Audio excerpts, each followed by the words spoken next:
আজি আমাৰ অসমৰ বাবে এটা খুব গৌৰৱৰ দিন।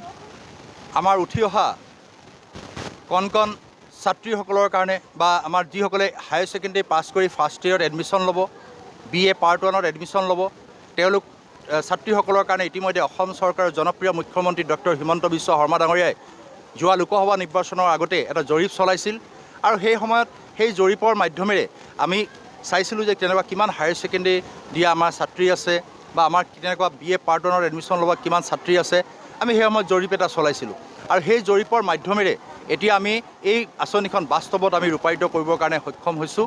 আৰু ইতিমধ্যে আজি সমগ্ৰ অসমৰ লগতে আমাৰ লাহোৱাল বিধানসভা সমষ্টিটো ভালেকেইখন হায়াৰ ছেকেণ্ডেৰী কলেজ আমাৰ আছে।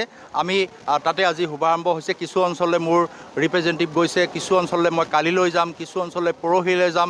এই ধৰণে এটা দিন বাছি লৈছোঁ। যিহেতু মই ৰমৰীয়া হায়াৰ ছেকেণ্ডেৰীত অহা নাছিলোঁ, যিহেতু এইটো লাহোৱাল বিধানসভা সমষ্টিৰ পঞ্চায়ত এখনত আমাৰ ৰমৰীয়া হায়াৰ ছেকেণ্ডেৰী স্কুল, খুব এটা সুন্দৰ পৰিৱেশ, ইয়াৰ বাতাবৰণ খুব ভাল, ছাত্ৰ ছাত্ৰীসকল, ইয়াত NCCৰ যি প্ৰভাৱ, ইয়াৰ অধ্যক্ষ ডাঙৰীয়াৰ যি প্ৰয়াস আৰু প্ৰচেষ্টাৰ কাৰণে তেখেতে খুব সুন্দৰভাৱে হায়াৰ ছেকেণ্ডেৰী এই স্কুলখন তেওঁ সজাই পৰাই ৰাখিছে।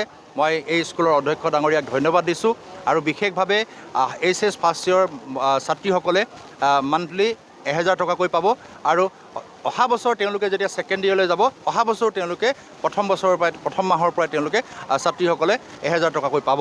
ঠিক সেইধৰণে BA পাৰ্ট 1ত এইবাৰ যিসকলে পাব ছেকেণ্ড ইয়েৰখিনি নাপায়, ঠিক BA পাৰ্ট 2লৈ যাব, ঠিক তেওঁলোকে পাব BA পাৰ্ট 3লৈকে যাব।